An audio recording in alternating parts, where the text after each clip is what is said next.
ரொம்ப பேருக்கு பார்த்தீங்கன்னாக்கா குலதெய்வ அருள் கிடைக்குமா? என்னோட பங்காளி போய் கும்பிட்டாரு, குலதெய்வத்தை கும்பிட்றாரு, நல்லா இருக்காரு, நாங்கள் இன்னும் அதே ஒரு மீடியமான நிலைமையில இருக்கோம் அப்படின்னு ஒரு குறை இருக்கும். இது ஒவ்வொருடைய ஜாதகத்தை பொறுத்து தான். ஆனால் தெய்வ அருள் கிடைச்சிச்சு அப்படின்னாக்கா நம்ம ஜாதகத்தை மீறி சில விஷயங்கள் கையில் கிடைக்கும். நான் ஆன்மீகத்தையும் ஜோர கால்குலேஷனையும் கம்பேர் பண்ணுறேன்னு நினைக்க வேண்டாம். ஆனால் அதே உண்மை. உனக்கு நல்ல விதி கிடைக்க போகுது அப்படின்னாக்கா நிச்சயமா அந்த குலதெய்வ அருள் கிடைக்க போகுதுன்னு அர்த்தம். குலதெய்வத்தை எப்படி வணங்கினா நல்லது? நீங்க எத்தனோ விதமா குலதெய்வத்தை போய் கிட்ட கும்பிட்டுருப்பீங்க.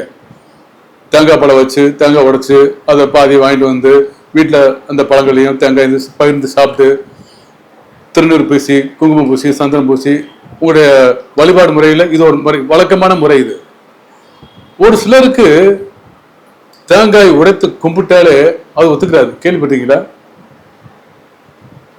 தேங்காய் உடைத்து கும்பிட்டாலே சிலருக்கு ஒத்துக்கிறாரு. அந்த மாதிரி சிலவருக்கு ஒரு விதமான ஜாதக அமைப்பு இருக்கு. என்கிட்ட வரக்கூடிய ஒரு குடும்பம், நான் வீட்டில் நீங்க சமையலுக்கு மட்டும் தேங்காய் உடைச்சு சாப்பிடுங்க, மற்றபடி எதுவுமே செய்ய வேண்டாம், நல்லபடியாக கும்பிட்டு நல்லபடியா சமைச்சு சாப்பிடுங்க. பெண்கள் அந்த வீட்டில் சமையலுக்காக தேங்காய் உடைச்சு சாப்பிடலாம்.